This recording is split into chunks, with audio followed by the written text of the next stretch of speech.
Mao provided the vision of an ideal society, but he had little interest in the day-to-day work of bringing it about. That was left to his associates.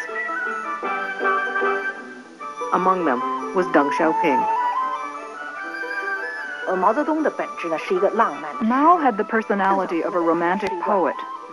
Deng was that of a pragmatist. He's not a puritanical theoretician or an idealist. He's different from Mao in that he knows that when people are hungry, they need to eat. They can't live on poetry.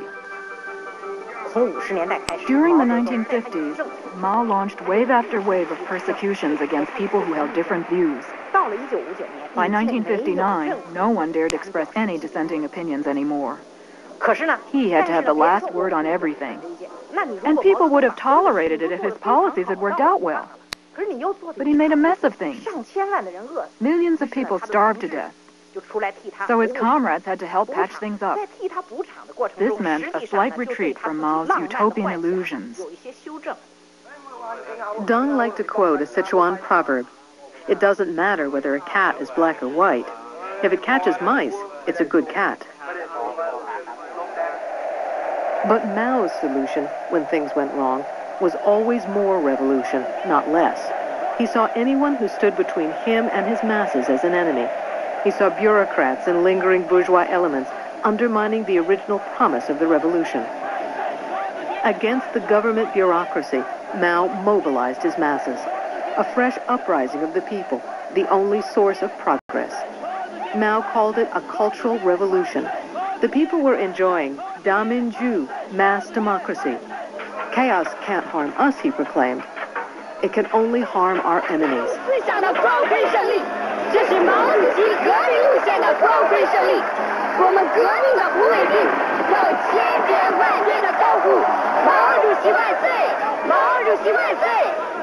Mao lost control of the Cultural Revolution. It became a war of all against all. Deng Xiaoping was among those attacked. Mao stripped him of his power, then brought him back to repair a shattered society. Like those in power who had experienced Mao's mass democracy, Deng Xiaoping's greatest fear would be Dongluan, turmoil, chaos, upheaval. When the students of 1989 took to the streets, they too were branded as stirring up Dongluan. Many leaders in the government saw them in the light of the past. They were a throwback to the horrors of the Cultural Revolution that had nearly destroyed China.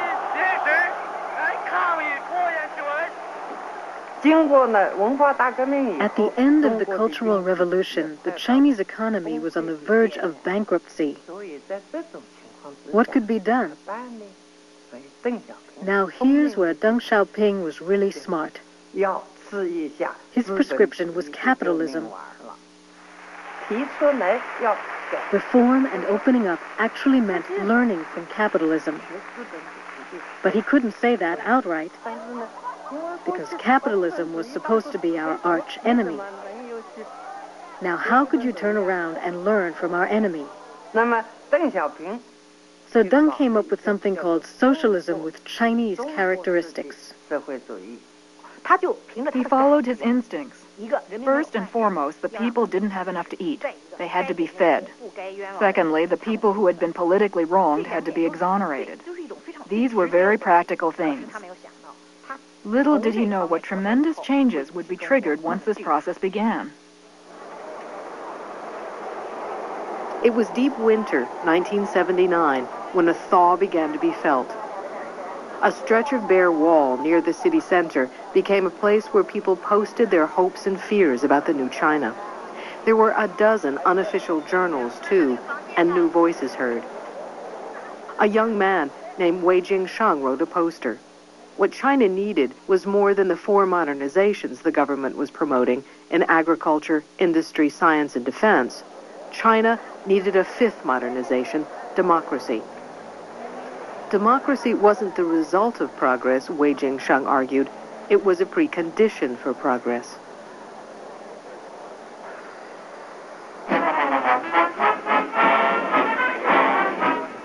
Meanwhile, Deng Xiaoping was on the road. Apparently moving away from communist ideology, Deng was welcomed in America. Time magazine named him Man of the Year. In the U.S., China's economic reforms were greeted with enthusiasm. Ladies and gentlemen, the President of the United States and His Excellency Deng Xiaoping, the Vice Premier of the State Council of the People's Republic of China.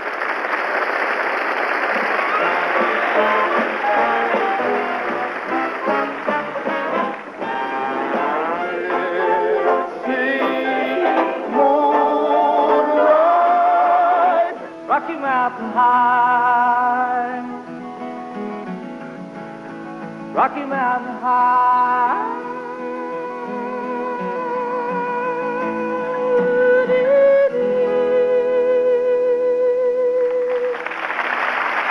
Mr. Vice Premier, it is with great joy that we welcome you to our country, and it is with true love that we extend our very best wishes to you and your people on your new long march toward modernization in this century.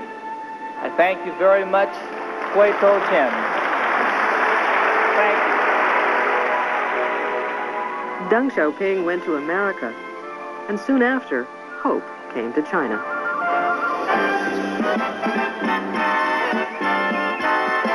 Hey, we're off on the road to China with fun and adventure in mind. The seventh wonder of the world is here beneath our feet.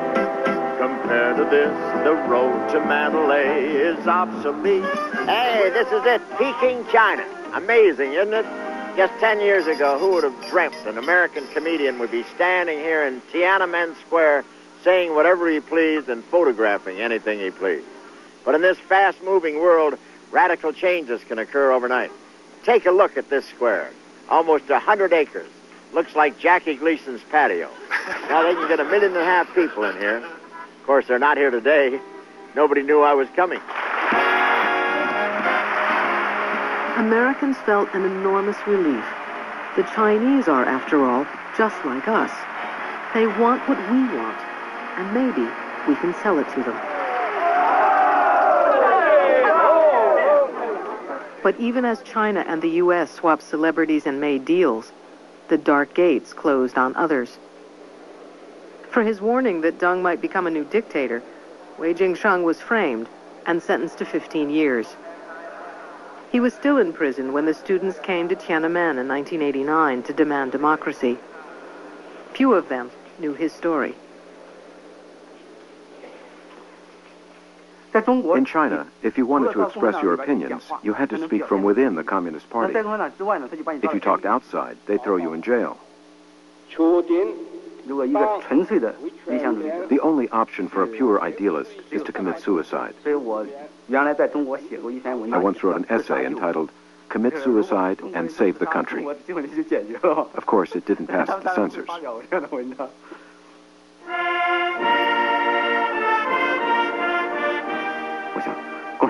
I'd completely lost faith in the Communist Party. I thought the only workable thing was to join up and try and change it. Committing suicide myself wouldn't do the country much good. A more useful thing to do was to help the Communist Party commit suicide. Lenin had taught us that the easiest way to take a fortress is from within. There's also the Trojan horse in ancient Greece. If you can't win through confrontation, you have to try sneaking inside. That someone like myself could join the party was because cracks had already appeared. Before Deng's reforms, someone like me would never have been let in. Now begins the grand mass parade to celebrate the 35th anniversary of the founding of the People's Republic of China. By 1984, when the People's Republic marked its 35th anniversary, there was something new to celebrate: the success of Deng Xiaoping's reforms.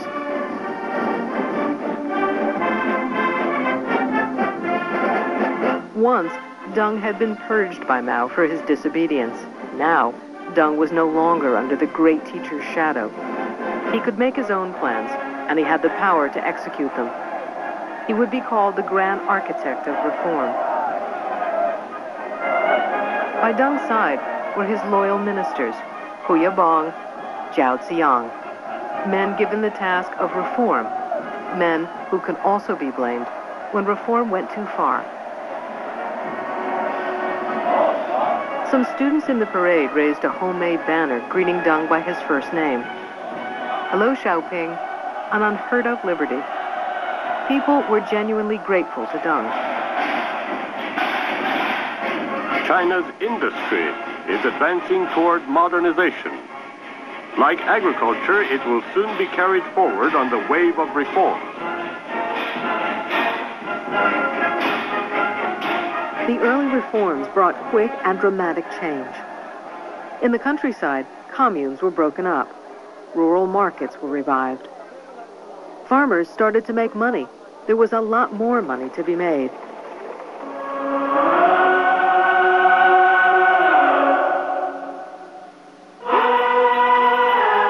The old men in charge were changing China. The results were going to be seen everywhere. After decades of relative isolation, China was looking outward to the world. Just ahead, all the enticements of capitalism beckoned.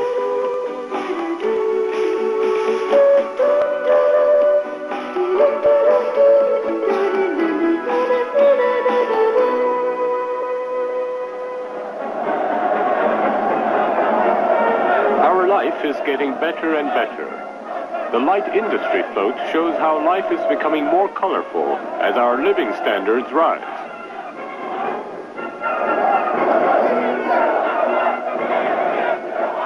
The National Day celebrations in 1984 were an elaborate, enthusiastic affair. Many people saw a bright future ahead. But why did my friends and I feel so depressed? The overcast sky, the lone figure of Deng Xiaoping popping out of that car, riding stern-faced down Chang'an Avenue. I thought it all boded ill for the future. That kind of spectacle was the heritage of the Mao era. It was an embodiment of revolution. And for us, revolution was made up of a small number of ambitious political careerists on the one hand, and the frenzied masses on the other.